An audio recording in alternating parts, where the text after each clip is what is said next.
Today we're putting two high-speed film emulsions to the test to see who will come out on top. Will it be the old survivor of the film discontinuation wars, Ilford Delta 3200, or the new contender, back from the dead, Kodak TMax P3200? Stay tuned to find out.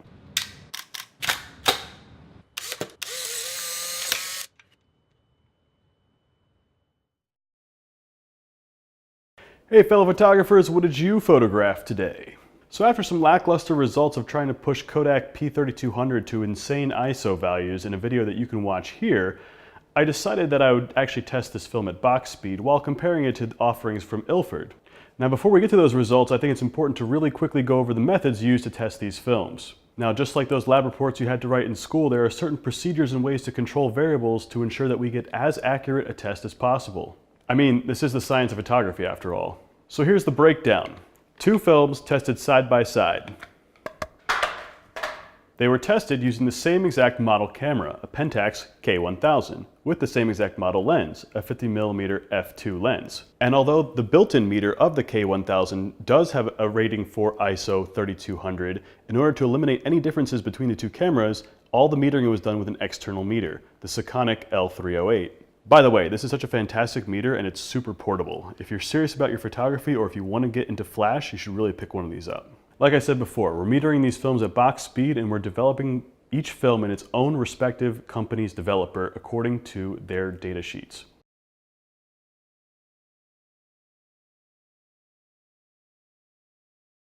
Lastly, for scanning, I'm using an Epson V800 flatbed scanner with the same settings across both sets of film. I also want to mention that I had a lot of help from my friend Michel in this video, so shout out to him for all his help. I really enjoy making these kinds of videos because testing is a huge part of photography, but making these videos also takes a lot of time and effort, so if you find them in any way helpful, please consider subscribing to this channel and leaving this video a like. It's quick, it's easy, it's free, and it lets me know that these videos are appreciated. So without further ado, here are the results.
last part of this testing was done in studio. I set up a scene, metered the gray card, and exposed a few frames at one stop underexposed, proper exposure, and then subsequent stops of overexposure, just to see what the exposure latitude of the film would be. As you can see, the highlights get blown out faster with the Kodak film.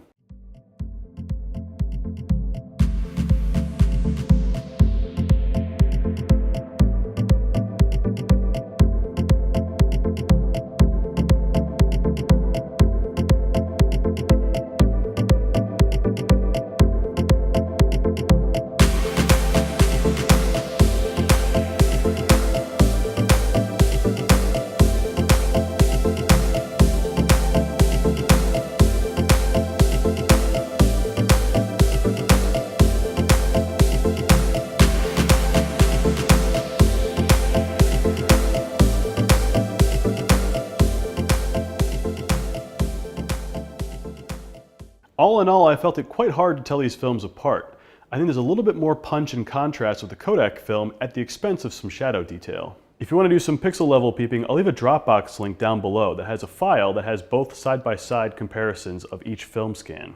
Now remember, this is only one combination of developers. Other developers may yield different results. If you've photographed with either of these films, I would love to see your work as well. So if you have any work with these two films, please leave a comment down below with a link to your website or Flickr page.